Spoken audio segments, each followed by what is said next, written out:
حاضرین کرام، آئیے ہم سب مل کر اپنے آقا و مولا دونوں عالم کے تاجدار، مدنی مالک و مختار، سرور کونین، مالک کائنات، امام الانبیاء والمرسلین، نبی اکرم، رسول معظم، شفیع معظم، نور مجسم، حضور اکرم صلی اللہ علیہ وسلم کی بارگاہ میں نذرانِ درود و سلام پیش کریں۔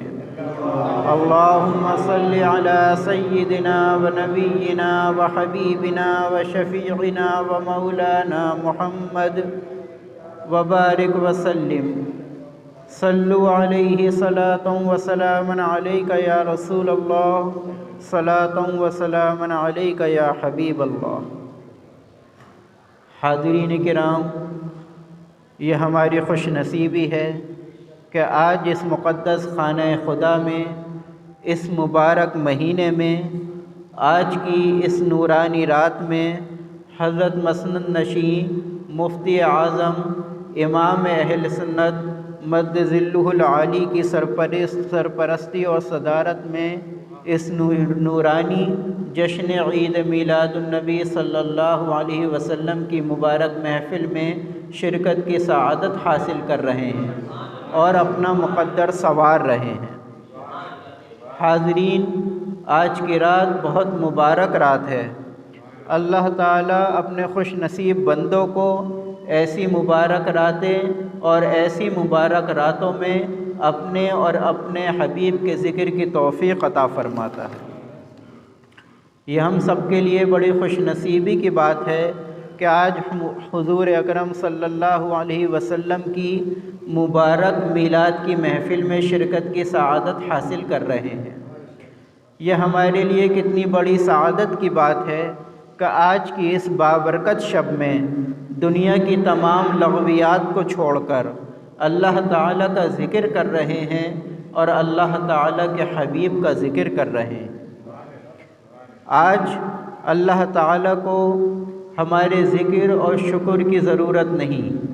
اللہ تعالیٰ بے نیاز ہے۔ اللہ تعالیٰ کے حبیب کی شان بہت بلند ہے۔ ہم ان کا ذکر کر کر اپنے مقدر کو سنوار رہے ہیں۔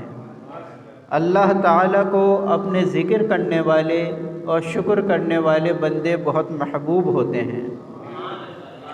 اللہ تعالیٰ کے ذکر کی کوئی بھی محفل ہو، اس میں اللہ تبارک و تعالیٰ کی طرف سے رحمتیں اور برکتیں نازل ہوتی ہیں۔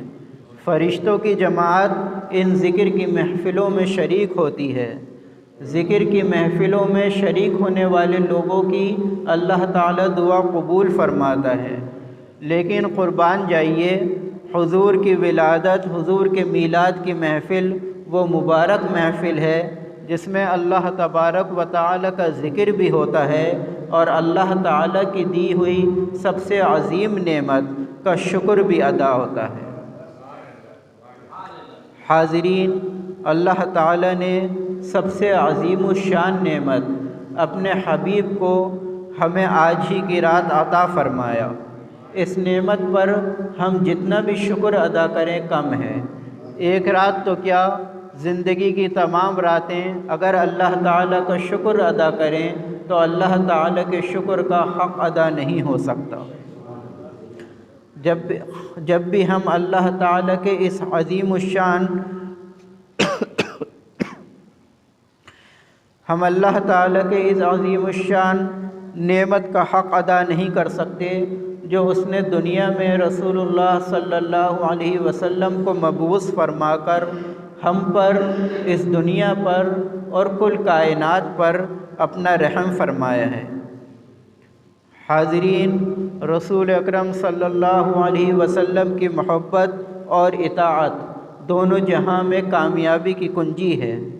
جو لوگ رسول اللہ صلی اللہ علیہ وسلم سے سچی محبت رکھتے ہیں اور آپ کی محبت اور عقیدت میں میلاد کی محفلیں سجاتے ہیں، میلاد کی محفلوں میں شرکت کرتے ہیں، ان کو اللہ تعالیٰ اپنی خاص رحمتوں سے نوازتا ہے، ان پر آنے والی ہر آفت اور مصیبت ٹال دیتا ہے، اللہ تعالیٰ ان کے رزق میں خیر و برکت عطا فرماتا ہے، ان کی عبادت اور دعائیں قبول فرماتا ہے۔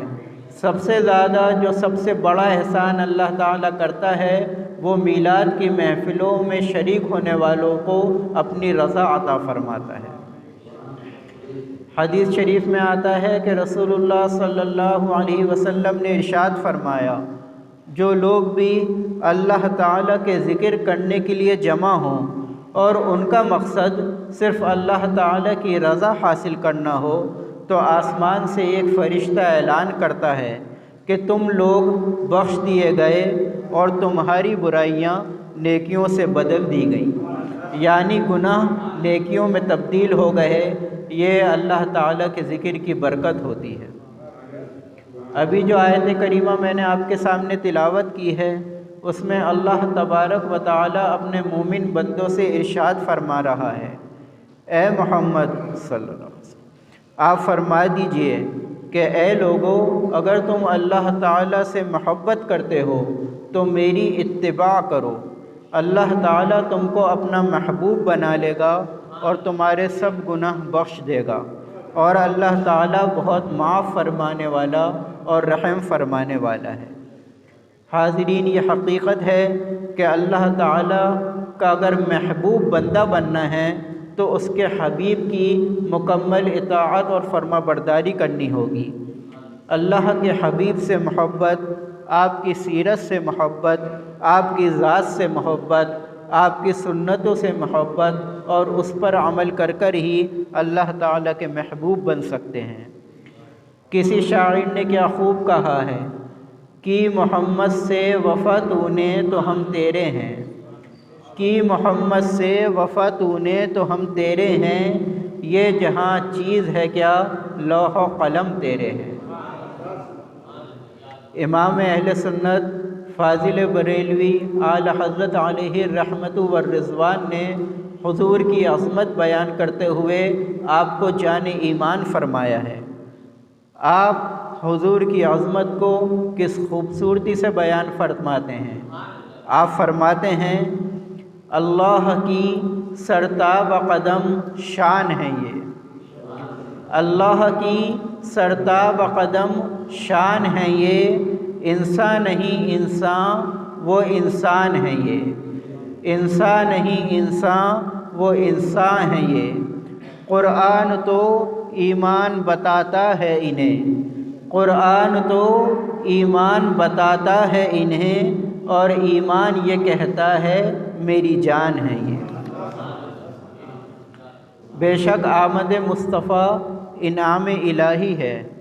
اللہ تعالیٰ نے اپنے حبیب کو عظیم الشان شان سے نوازا ہے۔ آپ محمد بھی ہیں اور احمد بھی ہیں، آپ نصیر بھی ہیں، آپ نذیر بھی ہیں، آپ ہدایت دینے والے بھی ہیں اور رہنما بھی ہیں، آپ آخرت سنوارنے والے بھی ہیں اور دنیا بنانے والے بھی ہیں۔ آپ کی زندگی کے روز و شب، آپ کی ہر بات، آپ کا ہر عمل، آپ کی زندگی کا ہر گوشہ ہر مسلمان کے لیے قابل تقلید بھی ہے، باعث رحمت بھی ہے اور باعث نجات بھی ہے۔ حاضرین، عشق رسول ایک مومن کا اثاثہ ہے، ایک مسلمان کی میراث ہے۔ دنیا کی اور آخرت کی کامیابی دراصل محبت رسول میں ہے، دراصل اطاعت رسول میں ہے، در حقیقت عشق رسول میں ہے۔ اگر دنیا اور آخرت میں اللہ تعالیٰ کی رضا حاصل کرنی ہے تو حضور اکرم صلی اللہ علیہ وسلم کی مبارک سیرت پر عمل کرنا ہوگا، آپ کی ذات سے سچی محبت کرنی ہوگی، آپ کی مبارک عادات و اطوار سے محبت کرنی ہوگی، آپ کی سنتوں پر عمل کرنا ہوگا۔ حضور اکرم صلی اللہ علیہ وسلم نے ارشاد فرمایا کہ جس نے میری سنت سے محبت کی در حقیقت اس نے مجھ سے محبت کی، اور جس نے مجھ سے محبت کی وہ میرے ساتھ جنت میں بھی ہوگا۔ حاضرین، یہ حقیقت ہے کہ جس سے حضور راضی ہو گئے اس سے اللہ تعالیٰ راضی ہو جاتا ہے۔ جو حضور سے مل گیا اسے اللہ تعالیٰ کی معرفت حاصل ہو جاتی ہے۔ صحابہ کرام کو، اولیاء کرام کو، جس کو جو بھی مقام و مرتبہ حاصل ہوا وہ حضور سے محبت اور آپ کی مبارک سیرت پر عمل کر کر حاصل ہوا۔ ساری کائنات ان کی چوکھٹ سے فیض پا رہی ہے۔ حکومتیں بھی آپ کے در سے عطا کی جاتی ہیں اور ولایتیں بھی آپ کے در سے عطا کی جاتی ہیں۔ جو لوگ اللہ کے حبیب سے سچی محبت رکھتے ہیں، آپ سے سچی عقیدت رکھتے ہیں، آپ کی رسالت پر ایمان رکھتے ہیں، تو یقین مانیے حضور سے محبت وہ عظیم نعمت ہے جو دنیا میں رحمت کا سبب بنتی ہے اور انشاءاللہ آخرت میں مغفرت کا سبب بنے گی۔ آج ہم سب کے لیے ضروری ہے اور ہم پر ایک مسلمان ہونے کی حیثیت سے، اپنے نبی کی امتی ہونے کی حیثیت سے یہ ہمارا فرض ہے کہ ہم حضور اکرم صلی اللہ علیہ وسلم کی مبارک سیرت کو پڑھیں، آپ کی سنتوں پر عمل کریں اور آپ کا پیغام رحمت تمام دنیا تک پہنچائیں۔ بے شک ہمارے نبی سراپا رحم و کرم تھے، بے شک مذہب اسلام دین رحمت ہے، آپ کی تعلیمات میں صرف محبت ہی محبت ہے۔ اللہ تعالیٰ نے اپنے حبیب کو رحمت للعالمین بنایا، یعنی دونوں جہاں کے لیے رحمت بنایا۔ آپ نے اپنی تمام زندگی صرف محبت فرمائی، چاہے وہ کسی بھی مذہب کا ہو، کسی بھی ذات کا ہو، آپ نے انسانوں میں کبھی فرق نہیں فرمایا۔ آپ نے تعلیمات میں فرمایا کہ اپنے بڑوں کی عزت کرو، چھوٹوں سے محبت کرو، سچی بات کہو، کسی کی غیبت نہ کرو، کسی کا مذاق مت اڑاؤ، اپنے بھائی کی مدد کرو، اپنے والدین کی فرما برداری کرو، رشتہ داریوں کو جوڑو، کسی سے بد کلامی نہ کرو، کسی سے لڑائی جھگڑا نہ کرو، اپنی بیویوں سے محبت کرو، ان کی عزت کرو، اپنی اولاد کو نیک بناؤ اور ان کی تعلیم و تربیت کا خیال رکھو اور ان کو ادب سکھاؤ، سب کے ساتھ نیک سلوک کرو چاہے وہ تمہارے ساتھ برا سلوک کریں، غریبوں سے محبت کرو اور ان کی ضرورتوں کا خیال رکھو، اللہ تعالیٰ کا شکر ادا کرتے رہو، اس کی ناشکری نہ کرو۔ آپ نے فرمایا جو شخص اللہ تعالیٰ کے تھوڑے رزق پر راضی ہو جاتا ہے، قیامت کے دن اللہ تعالیٰ اس کے تھوڑے عمل سے راضی ہو جائے گا۔ حاضرین، حضور کی تعلیمات میں سب کچھ ہے، آپ کی تعلیمات میں طرز زندگی بھی ہے، طرز بندگی بھی ہے۔ آپ نے فرمایا اپنے اخلاق اچھے کرو، قیامت کے دن میرے سب سے زیادہ قریب وہ شخص ہوگا جس کے اخلاق سب سے اچھے ہوں گے۔ ایک اور حدیث شریف میں آپ نے فرمایا میں اس شخص کے لیے جنت میں ایک گھر کی ذمہ داری لیتا ہوں جو حق پر ہونے کے باوجود جھگڑا چھوڑ دے۔ حاضرین، یہ بہت غور کرنے کی بات ہے، ناحق تو لڑنا ہی نہیں چاہیے، لیکن اگر اپنی بات سچ ہو، اگر آپ حق پر بھی ہوں، جب بھی آپ لڑائی جھگڑا چھوڑ دیں تو یہ بہت مبارک عمل ہے اور حضور نے ایسے شخص کے لیے جنت میں گھر کی ضمانت دی ہے۔ بہت اعلیٰ ظرفی کی بات ہے کہ اگر آپ صحیح ہیں پھر بھی آپ اپنے قدم پیچھے ہٹا لیں، یہ ہمارے نبی کی سنت بھی ہے اور ہمارے نبی کا حکم بھی ہے۔ آگے آپ نے فرمایا کہ میں اس شخص کے لیے جنت میں ایک گھر کی ذمہ داری لیتا ہوں جو مذاق میں بھی جھوٹ بولنا چھوڑ دے۔ حاضرین، حضور کو جھوٹ سے سخت نفرت تھی، آپ نے جھوٹ کو سخت ناپسند فرمایا، آپ چاہتے تھے کہ آپ کا ہر ایک امتی جھوٹ سے دور رہے۔ آپ فرماتے ہیں کہ مذاق میں بھی جھوٹ مت بولنا، میں تمہارے لیے جنت میں ایک گھر کی ضمانت دیتا ہوں۔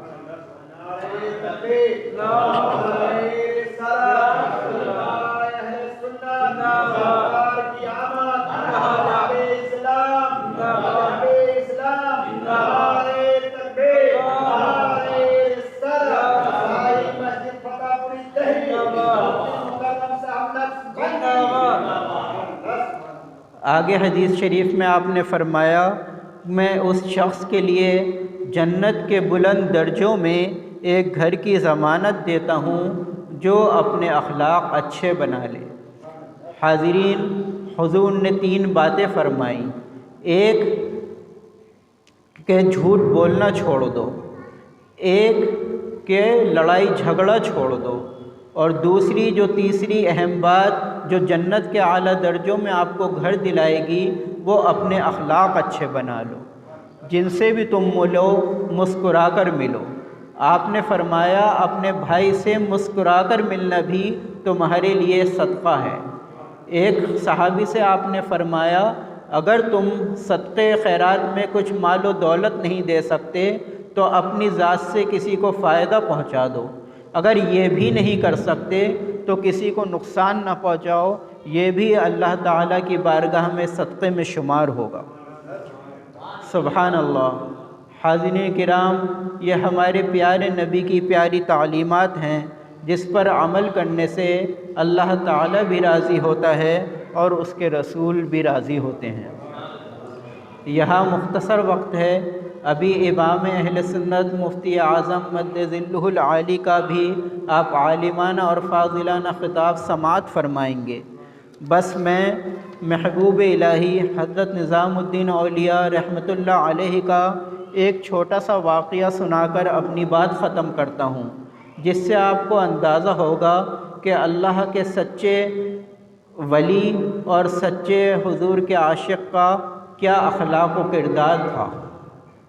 آپ کے حالات زندگی میں لکھا ہے کہ آپ کے پڑوس میں ایک شخص رہتا تھا جو بے وجہ آپ کو پریشان کرتا تھا، بے وجہ آپ کی برائیاں کرتا تھا، جب بھی موقع ملتا تھا آپ کو تکلیف دیتا تھا۔ لیکن جب اس شخص کا انتقال ہوا جس نے ساری زندگی حضرت نظام الدین اولیاء رحمۃ اللہ علیہ کو پریشان کیا، تو خود آپ اس کے جنازے میں تشریف لے گئے اور اس کے دفن کرنے کے بعد اس کی قبر کے پاس آپ نے 2 رکعت نفل پڑھ کر اللہ تعالیٰ کی بارگاہ میں دعا کی کہ یا اللہ، اس شخص نے جو کچھ بھی میرے بارے میں کہا ہے اور جو کچھ بھی میرے ساتھ برائی کی ہے میں اس سب کو معاف کرتا ہوں، اور جو کچھ بھی اس نے میرے لیے کہا ہے میں اسے بھی معاف کرتا ہوں۔ اے اللہ، میری وجہ سے اس بندے کو عذاب مت دینا۔ سبحان اللہ۔ یہ ہے سچے عاشق رسول کا کردار، جس کی وجہ سے آج بھی لوگوں کے دلوں پر حضرت محبوب الہی کی حکومت ہے۔ اللہ تعالیٰ سے دعا ہے کہ آج کی ہماری حاضری کو قبول فرمائے۔ ہم نے جو یہاں کہا ہے، ہم نے جو یہاں سنا ہے، اس پر عمل کرنے کی توفیق عطا فرمائے۔ حضور اکرم صلی اللہ علیہ وسلم سے سچی محبت اور ان کی مبارک سیرت پر عمل کرنے کی توفیق عطا فرمائے، اور آج کی ہماری محفل کو ہمارے لیے، ہمارے گھر والوں کے لیے، اور جن جن لوگوں نے اس مبارک سلسلے کو قائم رکھا اور جن جن لوگوں نے اس مبارک سلسلے کو شروع فرمایا، اللہ تعالیٰ ان سب کے لیے اور ہم سب کے لیے اس مبارک میلاد کی محفل کو توشہ آخرت بنائے اور ہم سب کو دین اور دنیا کی کامیابی عطا فرمائے۔ آمین۔ وآخر دعوانا الحمد للہ رب العالمین۔